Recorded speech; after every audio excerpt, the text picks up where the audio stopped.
What's up, guys? So today we are looking at some pretty cool pens here. This is actually perfect timing. I happen to be into some of the higher end pens lately, as well as some multi-tools and stuff. And I was talking to Rich Stadler on Facebook, who runs BilletSPIN. And he's always been on top of the game as far as like, spinning tops. When that craze kind of hit the market, he was just making some of the best ones out there, if not the very best ones, not only in performance, but with just really cool materials, really awesome designs. He just does really amazing machine work. And he already came out with the Soul pen, which was this design, but it was in stainless steel. Now, I saw on the website that they had a bunch of different add-ons because it was, the same specs for all the pens. You can get different tips and different pushers and stuff, and kind of mix and match the parts to make it look exactly how you want it to look. They had some really cool Damascus parts and Damascus. It was really awesome, but all that stuff sold out. If you're not familiar with BilletSPIN and Rich's work, pretty much everything he makes sells out, and pretty quickly.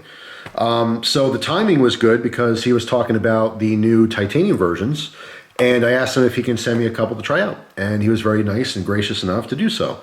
So I have 3 different versions of the new Soul pen, and I'm posting the video today because that's when the Indiegogo campaign has started. Now, because these are titanium, they give you a lot of different options as far as coloring. All right, so I have a plain satin finish one here, a little bit of a polish on that. So there's no coloring in this whatsoever. It's a very, standard looking pen. Then this one, which is probably my favorite, has a little bit of both. We have that standard look, but some coloring inside of that machine work. All right, fades from blue to a nice light yellow color, which is really, really cool. And on the pusher on top, it's also colorized. And then, of course, this one's just full blown color, just color everywhere. So if that's your thing, it's just a totally different look in the same pen. Now, I've been using these pens for about a week or so. I did use all 3. What really is nice is that they are all consistent. I mean, they're machined exactly the same. They all feel exactly the same. These just happen to have different looks to them. This is the one I focused on mostly just in using it. I use it every single day. Actually, besides doing my own billing and different things that I'm usually using pens for, went out of my way, to write some different stuff just to get a feel for it. And overall, it's a really, really nice pen. What I like about the titanium is that obviously it's just a little bit lighter than the stainless, and using different, custom pens lately and some higher end pens, some of them are very, very heavy, all right? And then a lot of times because all of your parts are up top here, it becomes top heavy, all right? So when you're writing, the balance of the actual pen becomes a little bit, all over the place, all right? You have to kind of have a good firm grip when you're using it. This one, not so much. It has some heft. Obviously, if you're used to using plastic pens, it's going to seem very heavy to you. I have a couple of aluminum pens that this one seems, not too much different. So here's a close-up shot of the pen, all right? I really like the milling work that's done here. Not only do I think it's a really cool design, it's kind of like these alternating teardrop pattern, all right? And extends out here and kind of fades out. You can see that a little bit better with the colored one. But it actually is super comfortable to use, okay? Almost feels like a honeycomb type pattern. There's no sharp edges or anything. Everything's softened up here, so it is comfortable to actually rotate and spin in the fingers. It's just really, really well done. Not only does it look nice, but it's actually quite functional. All right, coming down the pen, we can see the clip for the pen is actually quite tight against the body. All right, so if you're wearing something thinner, it does actually hold fine. I did carry this just 2 or 3 days in my EDC, just in my pants. Lately, it's been a little bit colder outside, so I'm switching from like jogger style pants to khaki pants, and it's held totally fine. It is easy to get in and out. I do like just the design that there's these 2 tubes as opposed to maybe a solid piece of metal. All right, so aesthetically, it just looks really nice and kind of sets itself apart from other pen designs. And then there's even milling in the pusher as well. That same teardrop that's stretched out, the same as it is down here on the handle. So quick specs on this, it is 5.5 inches long, all right, and the weight is 1.4 ounces, which is 41 grams, if that's easier to relate to. Might give you somewhat of an idea as to how it actually feels. If you have a metal pen at home, whether it be stainless, aluminum, doesn't matter. Just if you have the availability to put on a little digital scale or something, you can kind of get a reference as to how this might feel in the hand. It's certainly far from the heaviest of the pens that I have, but it does have a nice little heft to it, all right? It doesn't feel super lightweight. The insert they use on this is a Parker style insert. It's the gel, all right? So I pop that off. You can see this is the 0.7 gel insert. I think it writes really well. I'm actually trying all different types of pens lately, kind of learning a lot about pens. I didn't know a whole lot about them before, but I seem to like this insert. As far as gel inserts go, this is probably my favorite. Actually, leave this apart for a second, show you the other parts. All right, this back part unscrews. This is all one piece here. And if you notice, on the front, as well as the back here, there are O-rings. All right, so as you're screwing this down, not only does it give you a really nice feel, okay, and tightening, but it keeps it from backing out. I've had other pens too, cheaper pens, that while you're using it, the tip would just get loose on you. It doesn't matter what you do, just as you're using the pen, you're rotating it, moving around stuff, it would just loosen up and you'd have to tighten it. So it's a little bit annoying. The addition of the O-rings is a nice touch. All right, so on the back here, we have the mechanism on the inside, and this is unique to Rich, all right? And you can watch, I'm gonna put a link to his video because obviously he can explain this pen a lot better than I can because the whole pen scene in general is somewhat new to me. It all makes sense, it's better if you hear the words out of his mouth as opposed to mine. I'm just telling you my experiences just from using the pen, but obviously he can tell you a lot more since he created it. But the machine work here is just really, really cool. So basically we have the pusher, which is on the back, all right? And by the way, this has a little bearing in it, so it comes in minimal contact with this, the inner parts here, which is really nice. So it creates a nice smooth pen. When you're using this and clicking it, I mean, it's just super smooth, all right? Another thing that he had mentioned in this video was that the springs are, interchangeable because of how the machining is on the tip.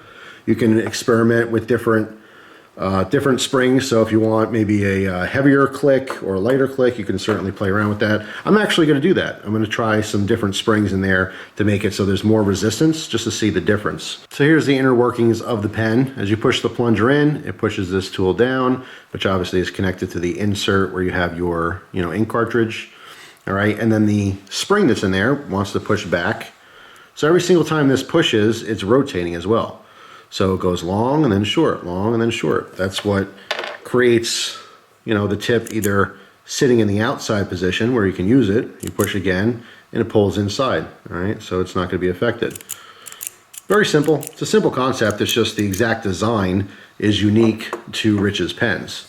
Now there really is a lot of attention to detail in the actual design of the pen and the parts, all right? This little bushing that's here, which I find very interesting, when this is inside the pen, okay, this creates a certain amount of gap so that when you're using this pusher in and out of the pen, it never actually rubs against the case. It creates a little bit of space all around it. So what that means is that no matter how much you use the pen, this is not going to rub on the inside of the body, so you'll never get scratching and stuff. Particularly, like he mentions in his video, is that if you have one of the polished models or something, you don't want to see that wear. All right, so it's rubbing on the bushing and not the actual part. It's a really cool design. It's fairly easy to put back together as well, so if you want to take it apart to clean it, you can certainly do so. All right, the little pusher goes in there. All right, your whole mechanism goes down into the tube here. All right, this screws back on. And again, towards the end, because of that O-ring, you can kind of feel the resistance. All right, it's nice and tight. And then, of course, you're going to put your ink cartridge back in, and then the spring, and then the tip. All right, screw that down. There you go. Now the fit and finish on these are absolutely awesome. They are custom made pens. Just one thing that I want to note, which doesn't bother me, but it is something I definitely noticed, is that just when you have the pen, okay, with the tip retracted in, it does have a little bit of movement. If I'm quiet for a second.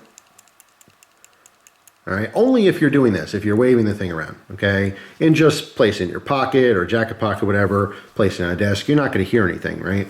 That's just the inner mechanism. Even though the tolerances are extremely tight, obviously it has to move a little bit. It's kind of like an OTF knife. You have to have just a little bit of wiggle for things to actually function.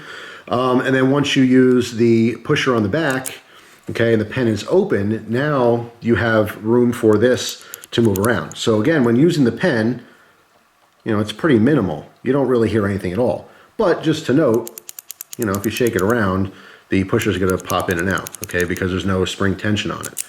Just a very simple note, so there's no surprises in case someone gets one of these things. But yeah, it's not actually making much noise at all when you're using the pen. Just something I noticed just kind of playing around with them. All right, so I grabbed some paper here, so I can give you a quick little demo here. Something to keep in mind too is when you're using a pen, right? The performance of the pen is the cartridge, kind of like a knife. You can have the most beautiful knife that's, you know, fit and finished perfectly. Everything works great, but if the blade steel is poor, it's going to perform poorly, right? So the whole performance of the pen is the actual insert. These do come with the Parker gel inserts. This is somewhat new to me. I've used them before, but again, never really focused specifically on pens. Now that I'm kind of comparing pens to each other, you know, and different types of inserts, I'm getting more of an understanding of the whole thing.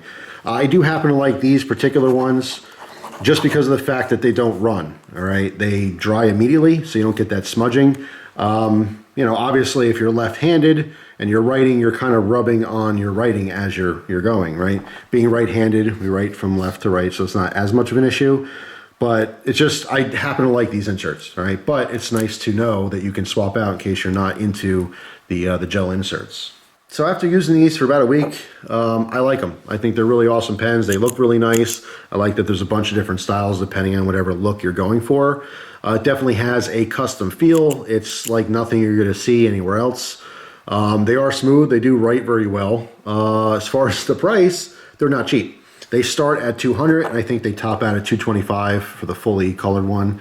I'll actually put a chart right now so you guys can see the prices and the different names and colors. So as you can see, there's kind of a style for everyone, just depends on what you're looking for. But obviously this fits a certain market. Not everyone's gonna wanna spend $200 on a pen. Compared to the other pens that I've used lately, I have more expensive pens that I think don't write quite as nice. Again, that's really relying on the insert, not just the pen itself. I'm here to tell you that it's comfortable. The you know, milling that's down here is actually grippy. It's functional, doesn't just look nice. It actually does serve a purpose. So there's a lot of style here, but function as well. So for the $200 price tag, considering you're getting a custom titanium pen, it's definitely reasonably priced for what it is. I know a lot of people are gonna say that's ridiculous, but I'll tell you when the campaign's over, you're gonna see how many people bought them. And that kind of speaks for itself. As far as high-end pens go, this is on the very low end of the spectrum. If you start Googling, you know, prices of Mont Blanc pens, you might be a little surprised. So $200 is really a drop in the bucket for most people, particularly if you're in a business environment where you're in a suit and tie every day, you know, in an office type environment. Having a really nice pen is really a focus on a lot of people's EDC items. Now, I'm not in a suit. I don't go to an office for work. Therefore, I see the value here just because I like EDC gear and I can appreciate the work that goes into a fine made tool. So there's my take on the new titanium sole. I missed out when they were stainless steel. I didn't have as much interest in pens, but now the titanium version's coming out. I think it's awesome. Again, I mean, Rich's stuff, it sells out fairly quickly. So if you're interested, I'd get in on it while you can. Otherwise, it just won't be available. I do think it's very cool that he's made everything modular. All right, so even if you have the original one, you can interchange the stainless steel parts with the titanium parts.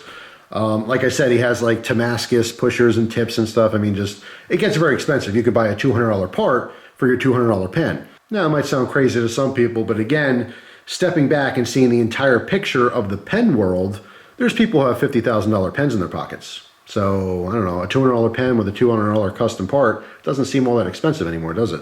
And again, if you have any interest in these pens, I would recommend watching Rich's videos on them. He can explain things better than I can. I'm just using them like an average Joe, and they're just really smooth, they're comfortable, they write well, and they look great. So that's it for now, guys. Thank you very much for watching. If you do happen to pick one of these up, let me know down in the comment section which color variant you got. I do think they're all cool, but I think my favorite is the combination of a very, you know, simplistic look with those little color tones in it.